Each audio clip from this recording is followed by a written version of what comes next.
Wow. Thank you so much, Tamara. I think that's probably the nicest thing anybody's said to me. I got to go have a talk with my husband after this. My name is Beth, and I am an alcoholic. So I normally start off with my statistics. My sobriety date is August 1st of 2017. I have a home group. That home group is By the Book. It's in Atlantic Highlands, New Jersey. If you're not sure where that is, draw a straight line down through Wall Street, and you will find Atlantic Highlands.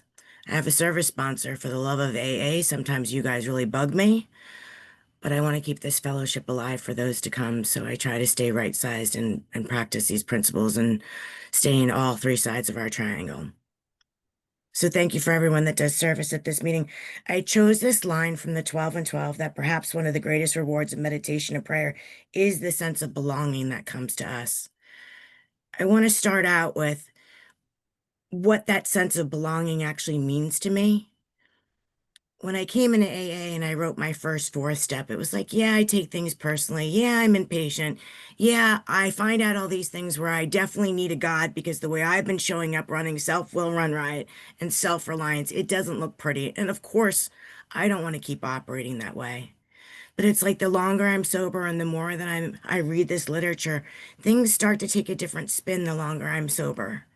And so when I look at that sense of belonging, right? In the beginning, when I came in, it's like I knew that I suffered from a seemingly hopeless state of mind, right? Seemingly means it seems like every problem that I had in early sobriety was the worst thing in the world, and I wasn't going to survive it. And I would call my sponsor with whatever problem, and she would tell me that I only had one problem, and that was me. And then I would get pissed off at her and say, "How dare you? Don't you know my problems are real?" That sense of belonging that I'm talking about today is that she was actually right that I only had one problem, and that one problem was conscious separation.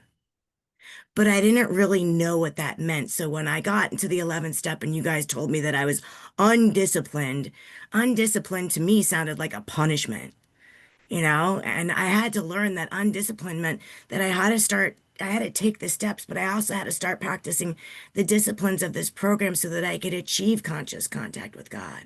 And that it's so true that my one problem is me, but it's that conscious separation that I not only get consciously separated from God, but normally I get consciously separated from you and I get consciously separated from me, and I don't even realize that I'm consciously separated from God. So today, at my little 8 years sober, I've realized that there's three types of relationships in my life. There's my relationship with all of you, the outside of me. There's my relationship with myself. And there's my relationship with God. But if my relationship with God isn't right, then my relationship with myself and with you isn't right. But it's often that I don't realize that my relationship with God isn't right until I see that my relationship with you or myself isn't right. And what I mean by that is like when we talk about the unmanageability in the first step, having trouble with personal relationships. That's unmanageability, but that's also separation from God.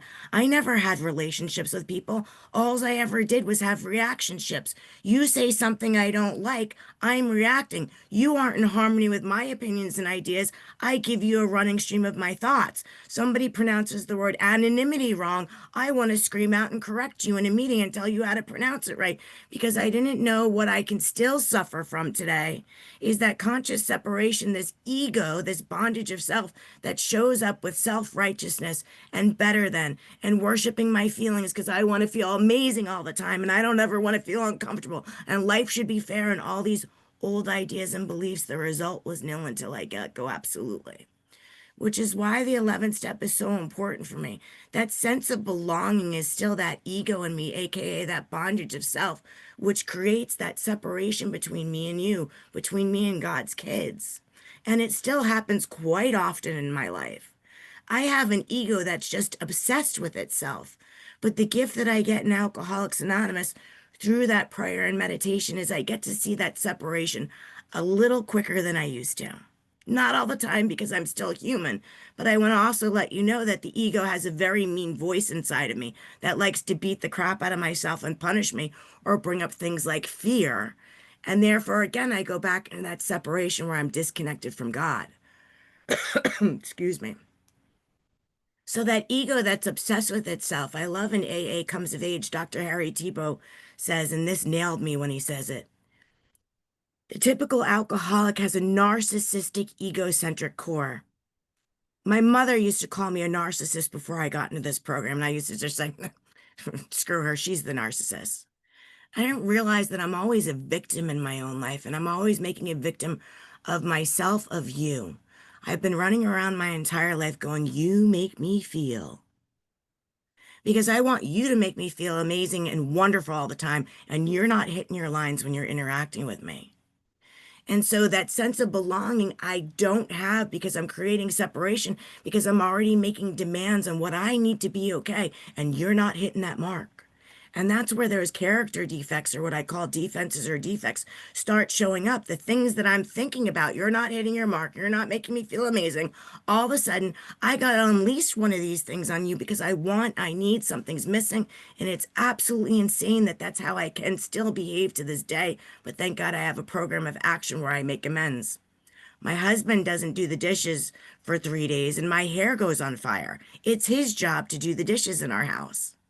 When he doesn't do the dishes for the third day, what ends up happening is this ego, this separated mind begins to play a really scary movie in my head because it's all about Beth. He's not doing the dishes. And then this movie turns on and see, there's a perverse payoff.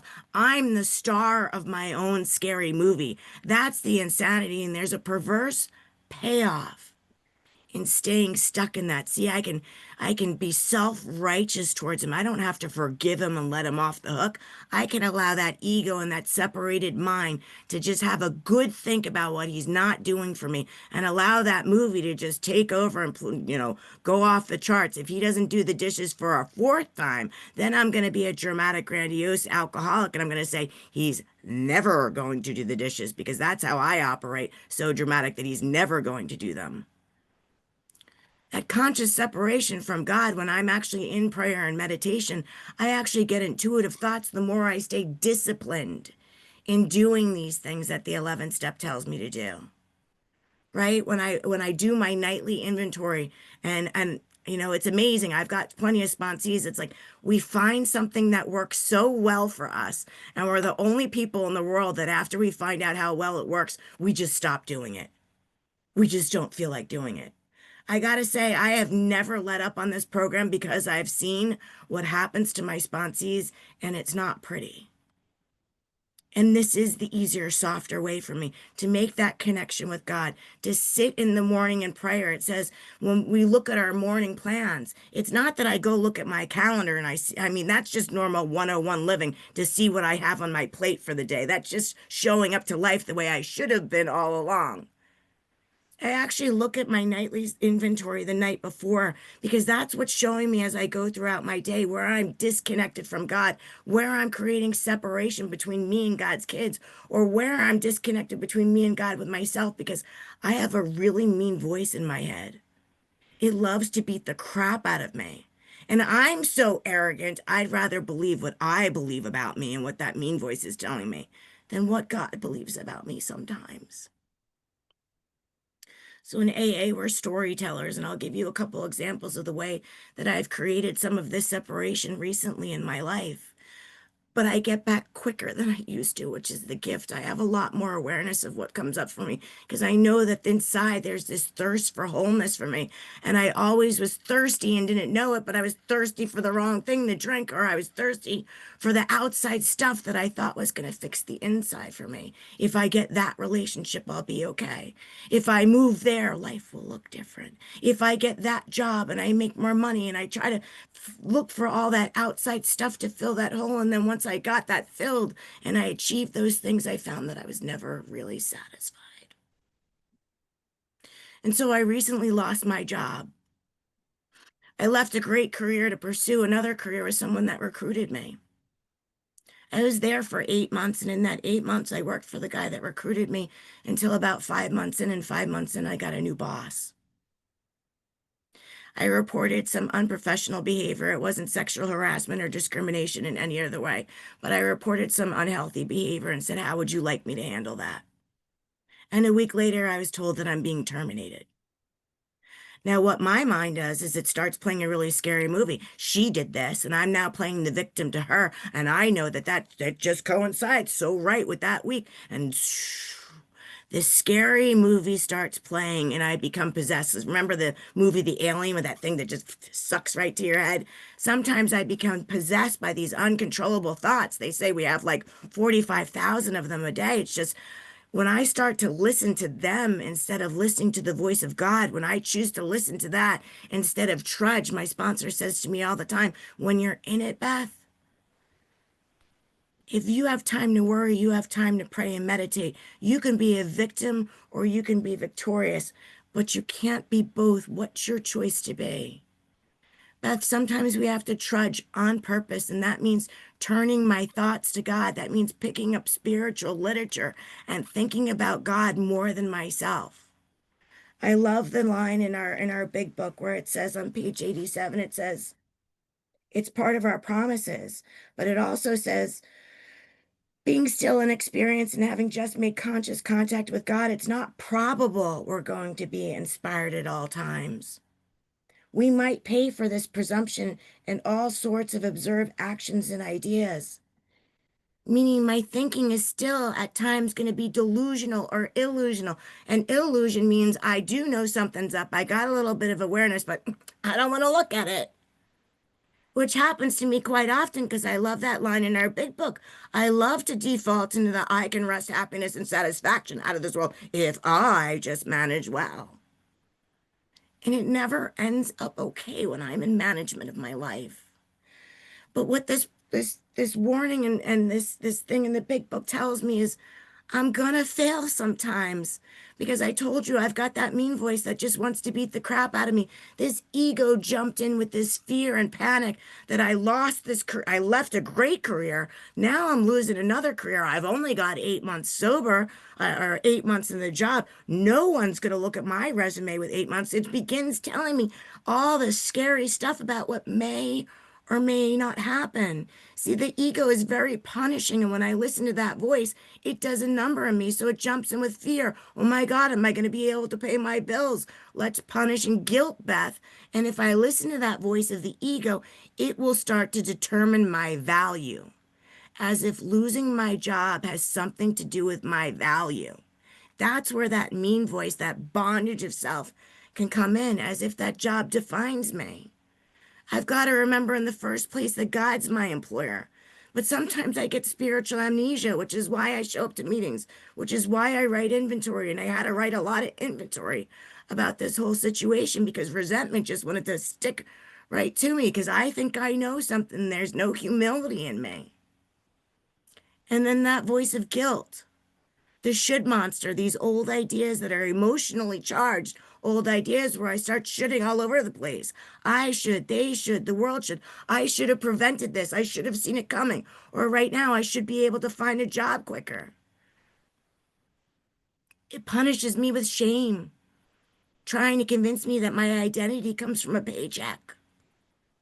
And it definitely gets me with fear, financial fear. We have a promise against that.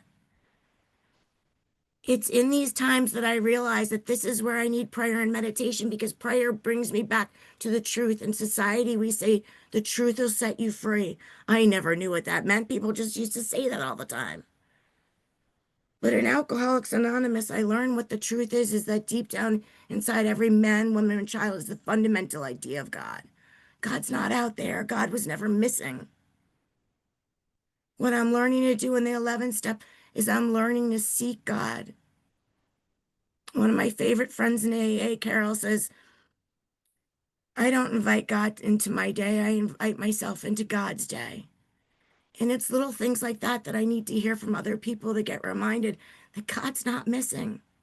It's just I've chosen conscious separation. I'm forgetting that my value today, the truth about me, is that my value comes from God, that God is the arbiter of my value. God is my employer. But I need reminders of this because, like I said, how many of us get into this program? Things start going great. We get the job, we get the husband or the wife, when family starts liking us again, and we let up on the spiritual program of action. Or in my case, I haven't let up, but life is happening. And I look at these old ideas and beliefs, and one of them is that life should always be fair, which is absolutely absurd, is not fair. And instead of asking the question why, I've learned that why is not a spiritual question, unless it's why not me? Maybe the gift that I'm going to get, because hindsight is always 2020. I live life forwards. I understand it backwards. Our big book says on page like 101, in looking back, when we placed everything in God's hands, right? Everything that I get to go through in life is a teacher for me. Where I trip is where my treasure is.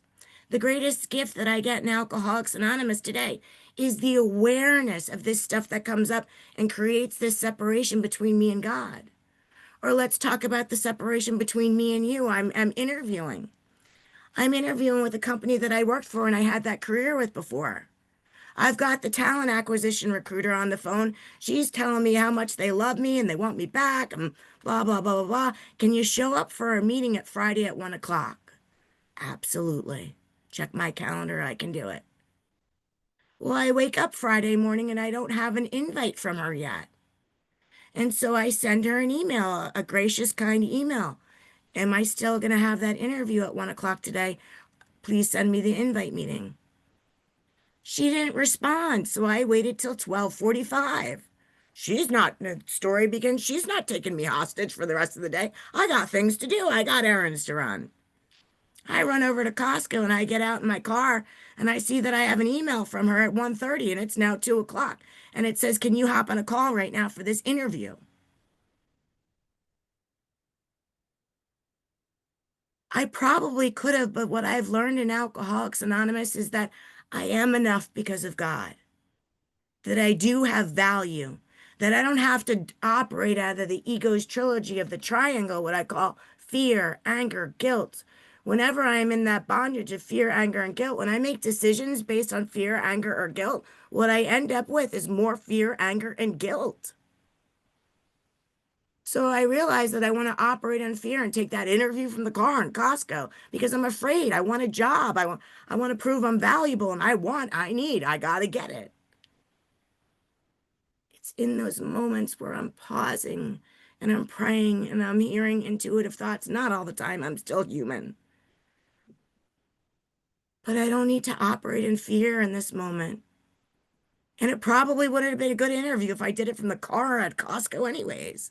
I want to be prepared for these things, and I get to honor that piece of me. See, God has given me gifts, talents, and abilities, or what our book calls in the fourth step, or in the seventh step, in the 12 and 12, values.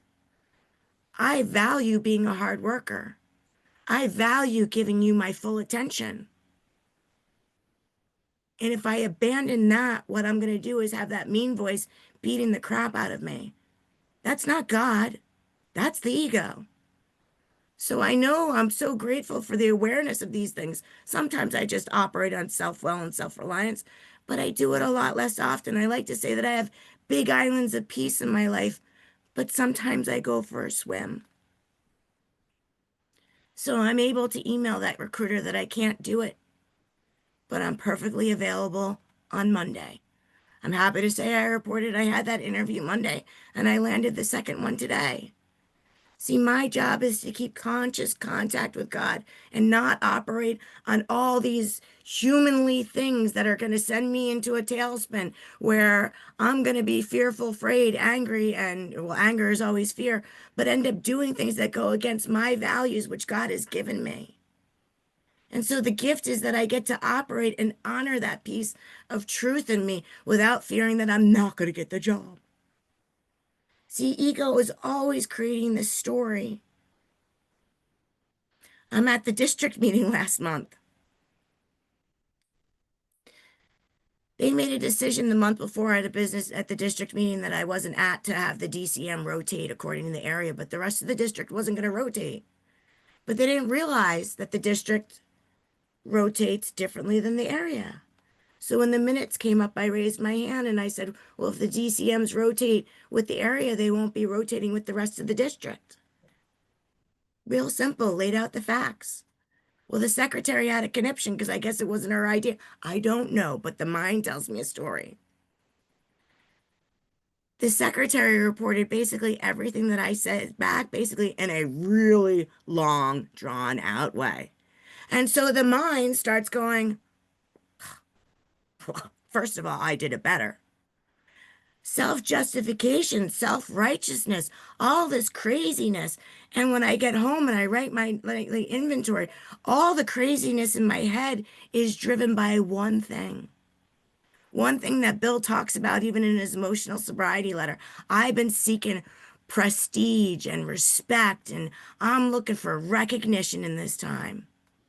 I want to be recognized for my smarts and brilliance because I was the one that brought it up. It's absolutely insane what this mind tells me. These things that create separation between me and this poor district secretary. Now, I didn't spray the repellent of my selfish self-centeredness, thank God, but still, thought. Actions are born in thought. These are the things that I watch, turn, ask. These are the things that make my nightly inventory because upon awakening, I have to look at this stuff to see where I need God because this stuff doesn't disappear. I don't get white as snow the more time I have sober.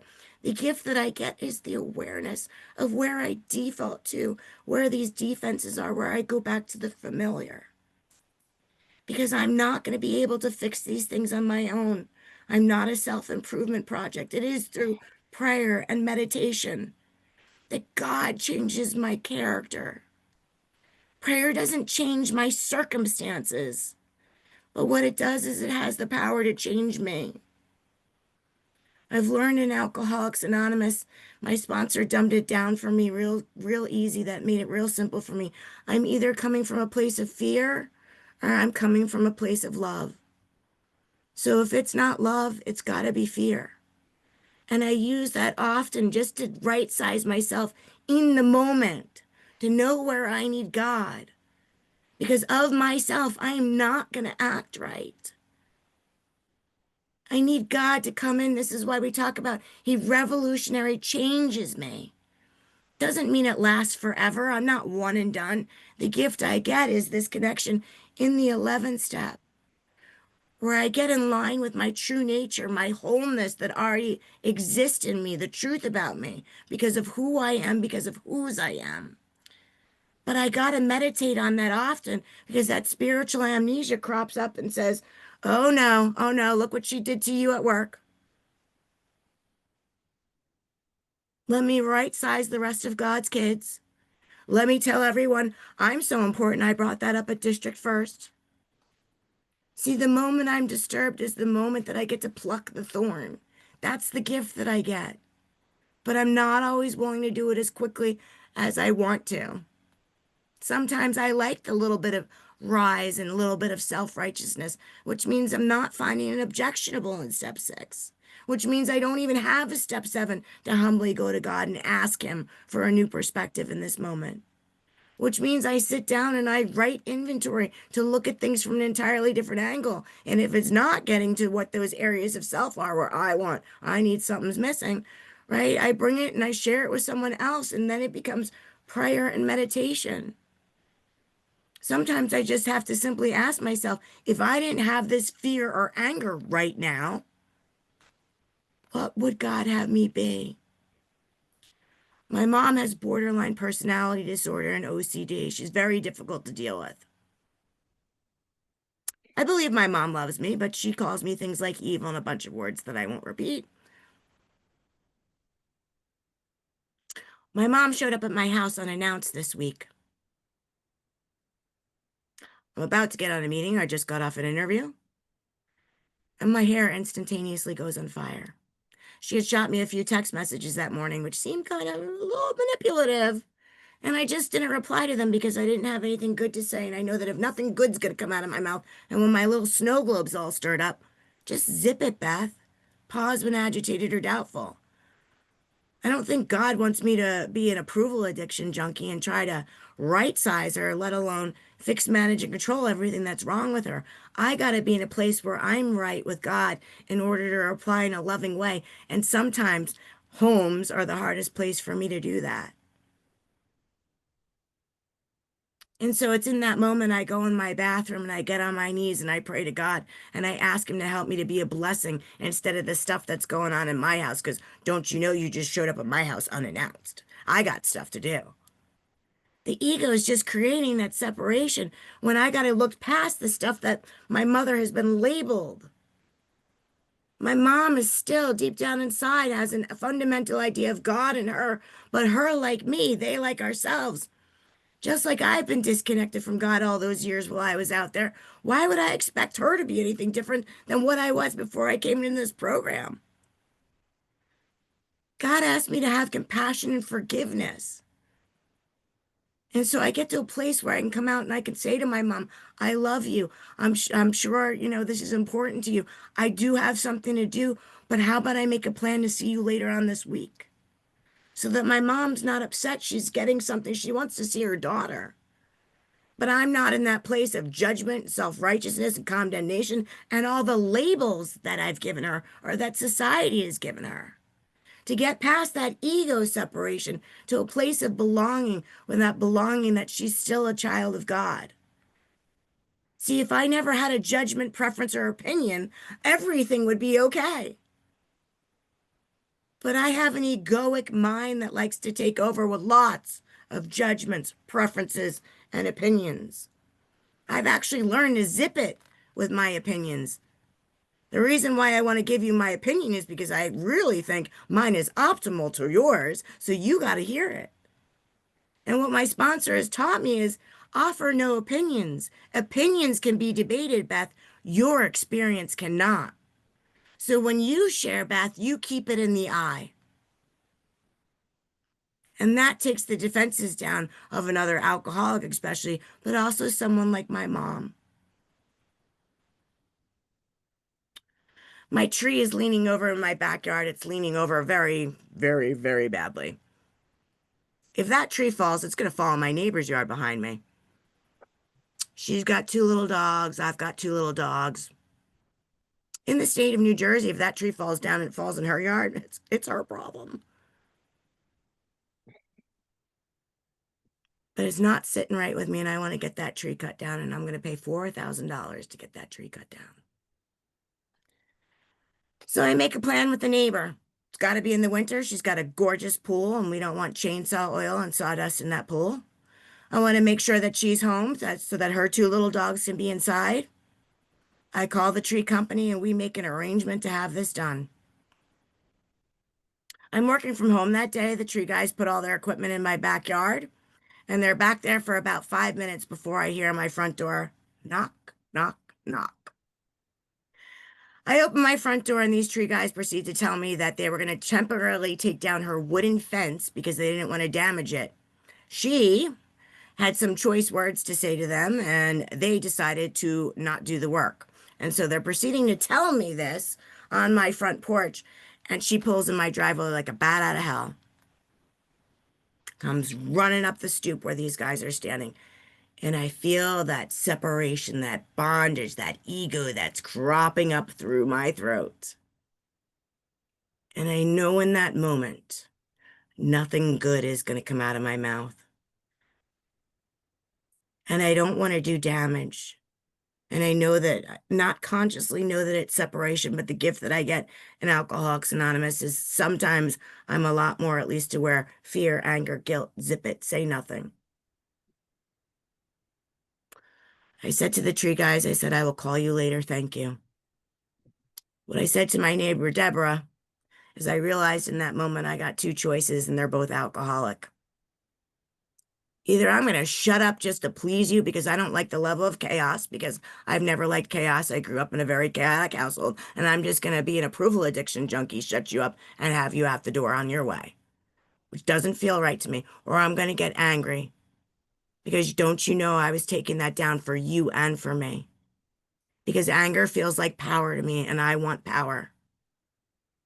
But anger is really, I'm afraid. But who wants to look at what I'm afraid of? I'd rather just use anger because I've used anger. It's familiar.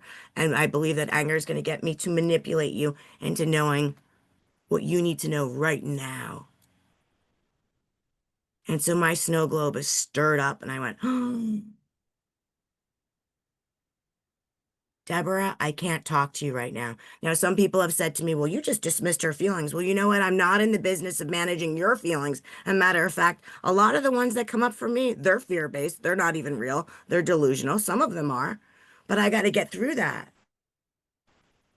right? You make me feel I'm responsible for me. I don't have the power to make you feel any certain way. But I've been running around getting everybody else more power over my mind and my emotions than I have all this time until I come into AA and I begin to take responsibility for them. So, I didn't unleash on Deborah, thank God. I come into the house and I got to let that snow globe settle down. And I got to write inventory. And I got to get real clear. She needs to see me as good. Because underneath, I'm afraid that I'm bad. But I could have never have spoken these things before I came in here. Even my first, fourth, and fifth step, I would have just said, yeah, I take things personally. But underneath is I'm not enough. I'm not loved and cared for by God. I'm not okay as I am. Life is not fair. All these old ideas and beliefs, I'm in touch with them sometimes. And in this moment, I look at that inventory and I go, oh, it's the same stuff. It's just these character defects. They wear different colored shirts that I don't even notice them. And I read it to my sponsor, and she's blowing up my phone, and I got to turn that phone over and put it down on the desk because I don't need that roller coaster ride of whatever she's got to say right now. I need to get right with God because that sense of separation is there. I got a mind that's telling me, how dare she? I'm playing the victim to her. Truth will set you free. And what I ended up saying to Deborah after talking to my sponsor was my truth. Deborah, I want to let you know. If that tree falls down, it's going to damage a lot more than your fence, period. End of story. No big long dissertation. I was going to pay 4 grand and they were blah, blah, blah. That's what ego wants me to do. It's uncomfortable sometimes doing the right thing. But thank God I have a God. I have meditation. I have prayer to get back to the, she's still a child of God. And how do I show up the right way? Because I showed up the right way. She sent me a million text messages after that and I didn't read it. But because I didn't unleash me on her, because I got right with God about who I am, regardless of what she thinks of me. The next day, she shows up at my house with a poinsettia, apologizing for her behavior. See, when I stand out of the way, when I continue to surrender these things to God, the gift that I get is insurmountable and beautiful to talk about because I would have never imagined these things could actually happen. I'll end with this. There's one favorite quote out there that I absolutely love. It will be our love, not our opinions, which will be our greatest gift to this world. I'll say it again. It'll be our love, not our opinions, which will be our greatest gift to this world. I would love to say I could be there all the time. It is only with God's help through prayer and meditation that at times I can achieve that and get these miracles in my life. Thank you so much for listening to me.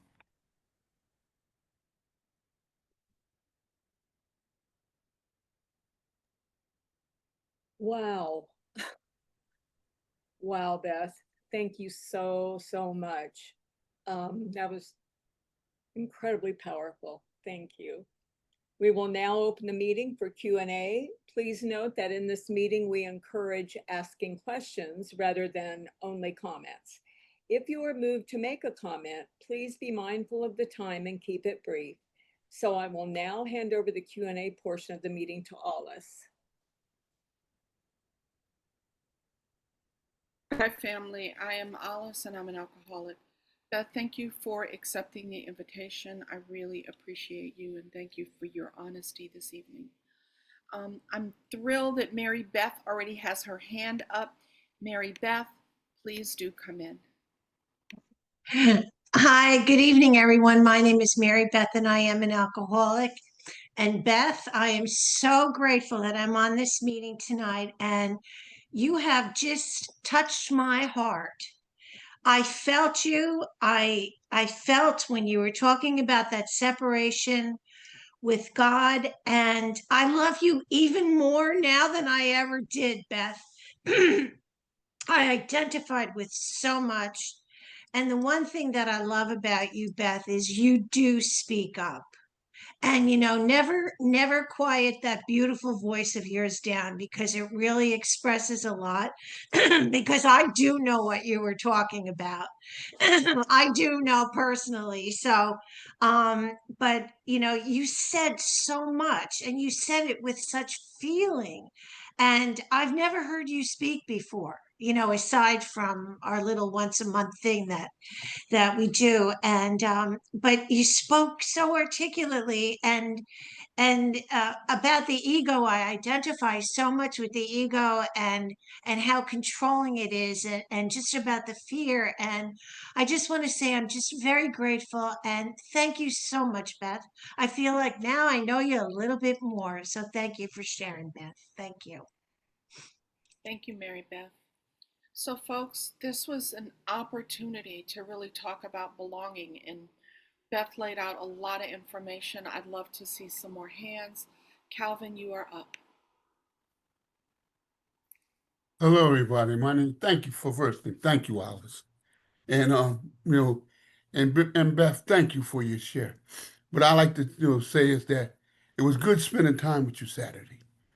You know what I'm saying? That was a great conference we was at, and you did a great job of speaking. Everybody told me, and I it was a pleasure to meet you, and we had a great time there. I know I felt the love. Me and Lana really felt love there. Man, it was great. But I like to really to ask about the when you talk about separating from God and I'm separated from you. And when that happens, that's not a good place. And you talked about that. That's not a good place. Because they're the same thing. If I'm connected to God, I'm connected to you. If I'm not connected to, they're the same exact thing. You know? If I'm walking around here mad and hating you or disliking you or angry at you, I can tell what my relationship looks like with God. So if you could just give me a little bit on that, I would appreciate it. Thank you. Oh man, yeah. It's so easy to slip into that, like again, it's just that feeling separate from another human being is definitely that separation from God. But I'll say ego will say, that's not ego, right? That person really is an idiot, right? But right there is that clue that I'm listening to the wrong voice, right? So it's either love or fear. And if I'm listening to that fearful voice that's creating that, oh, that person's an idiot, my self-justification, right? Or even the mean voice of, I don't fit in here, right? There's so many tricks that the ego plays. I want to enjoy a certain reputation, but know in my heart I don't deserve it. Right? Which is why I'm using this prayer and meditation each day in my nightly inventory to look at those areas where I'm creating that separation. Me being angry with my husband for not doing the dishes, automatically that there's something wrong with my relationship with God. A lot of that relationship isn't right, is these old ideas and beliefs. If I truly believe that I'm whole, lovable, taken care of by God, you would never bug me. So it really comes down to, if my relationship with myself and God isn't right, none of my other relationships aren't going to be right. And that's the key, is to take that inventory all the time, to look at where those defaults or defects or defenses, the things that are familiar, because I will always have them. It's not, I just ask God to remove these defects of character and I know I'm whole and I walk around for the rest of my life feeling that way. The gift is the awareness of that. I hope that helps. Thank you for a lovely answer, Beth. I'm really excited to invite Doug in. Doug, please do come in. Yes, thank you. I'm a grateful recovered alcoholic. My name's Doug. And that was inspiring. I'm in awe. You put it all together so well. I can relate to a lot of it, but when confronting on your front porch all of that stuff going on, um, when I get in a situation, I lose my self-control. I mean, it shows up in me bodily. I mean, I turn red, my breathing changes. I know that I have to restrain myself, but how do you keep a hold of that? Yeah. It's taken a lot of time in getting disciplined in this program and a lot of pain, honestly. You know, pain is the touchstone of progress. But I will share with you one of the things that my sponsor said to me, which kind of made me realize that I have access to power and wisdom today. So my husband's from Ohio. He drives like a country bumpkin. He moved here to New Jersey, and you don't drive like Ohio and New Jersey. It's just dangerous. And I had a lot to say about it. And I was basically emasculating him that he's just said, uh, you know what? You drive, Beth. I'm done with this. And so I wrote inventory on it and I shared it with my sponsor. Now, my sponsor moved down to Florida and lives in an old person retirement community. And what she said to me was, you come down here and I drive you around and you don't say anything to me. Well, I just can't control my mouth. And she said, given the right circumstances, Beth, you can. God has given you a little bit of self-control. So again, some of the things is I'm just a reactor. Some of the things is fear, anger, and guilt do nothing, come in right inventory because nothing good's going to come out. And I don't need to respond all the time in the moment, but I want to. Don't get me wrong. But those are the things that have helped me a little bit to realize that ego says I gotta do something right now, and that's not always the truth. The truth is I don't want to do damage. The truth is I don't want to owe you an amends. Hope that helps.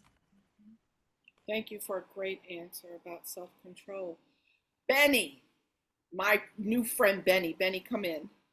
Hi, friends. I'm Benny. I'm an alcoholic. Good to see you all. Beth, what a great job. What a great job. And there's a few lines that you said that I'm going, I hope there's newcomers here that, we try to work this program. We really try and everything else. And you said, I'm not a self-improvement project.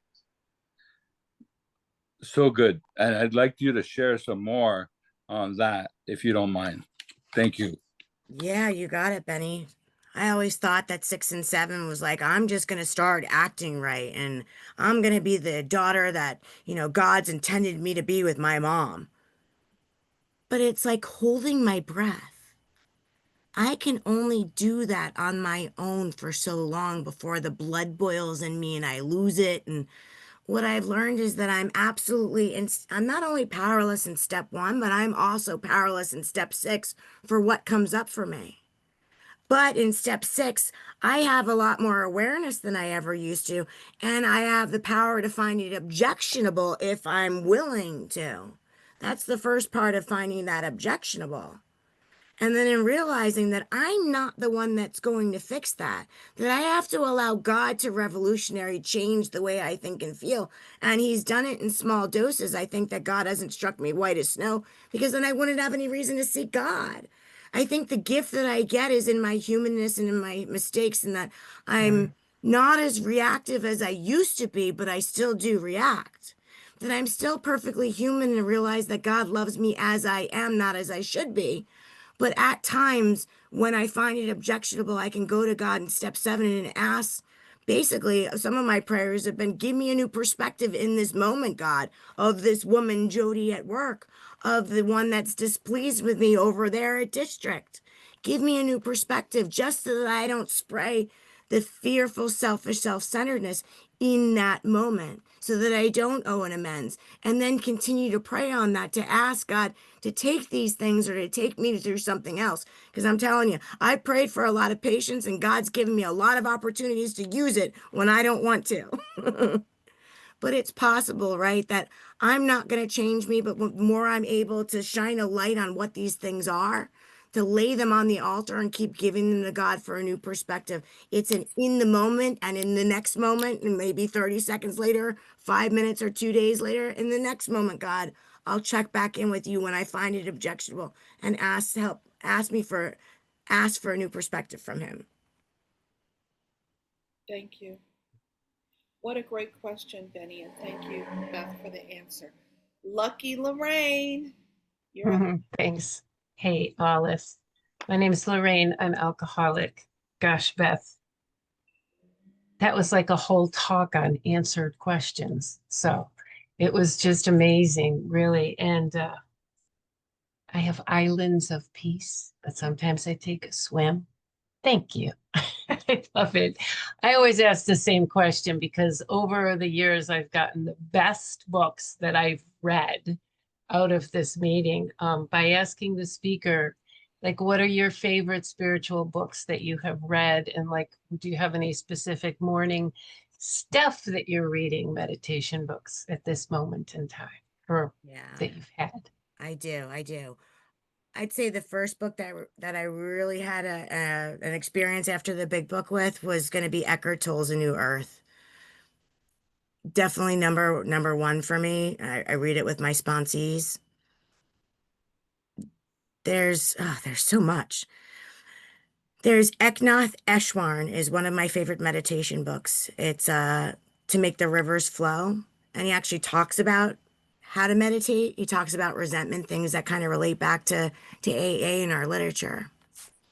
And then I love Untethered Soul. I mean, that was the next step for me after Eckhart Tolle. But I read a lot of Thomas Merton. I mean, I just got so many books. Those are the ones that come right up to the top, though. Ryan, thank you for asking that question, everybody. Now we've got some additional resources, or we're reminded of some resources. Allie, thank you for turning on your camera. Please come in. Thank you. Thank you so much, Beth. It was really a privilege to hear you. I wanted, part of my question was just going to be to ask you to repeat the quote. I think you referred to it as like a nugget or something about like the importance of offering love versus one's Ah, perspective. So that was part of it, to get the clarity on that quote.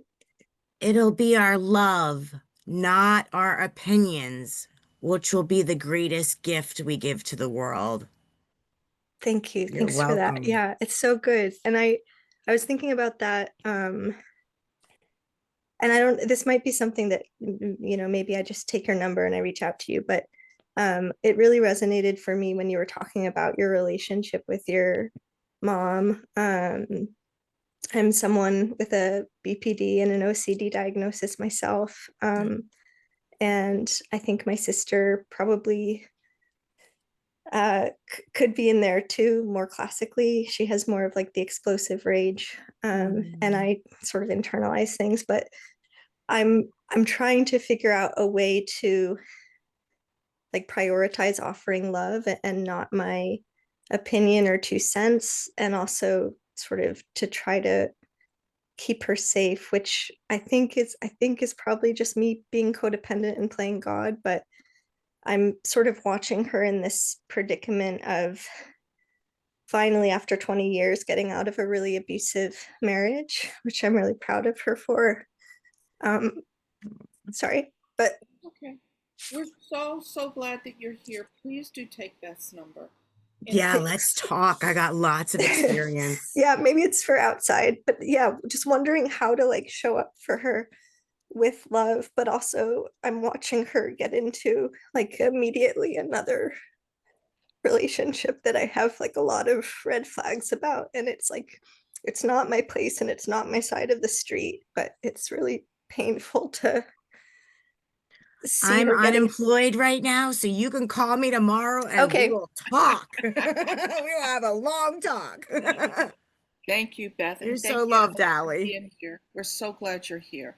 Tamara, you have got the last question. We are really short on time, but I wanted to acknowledge your hand. Thanks, Alice, for your service. Beth, top drawer, you killed it. Thank you so much. Brilliant talk. And so my question is, when you take your daily inventory, which would be 10 and 11, what have you become increasingly aware of, and what shortcomings have been completely removed or diminished from your life? Definitely the one that's been diminished from my life is taking things personally. I still do on occasion, but not as often as I used to. Not everything's all about me, which is freaking great, thank goodness. But still, like lately, the self-righteousness comes up in these situations that I explained about the job. And the reason for that is that old idea and belief that my value comes. It's easier to play the victim to these situations than to forget who I am in God's eyes. And so that's the one that's been coming up for me a lot lately. Thank you, Beth, for a great talk and a great Q&A. Pat, back to you.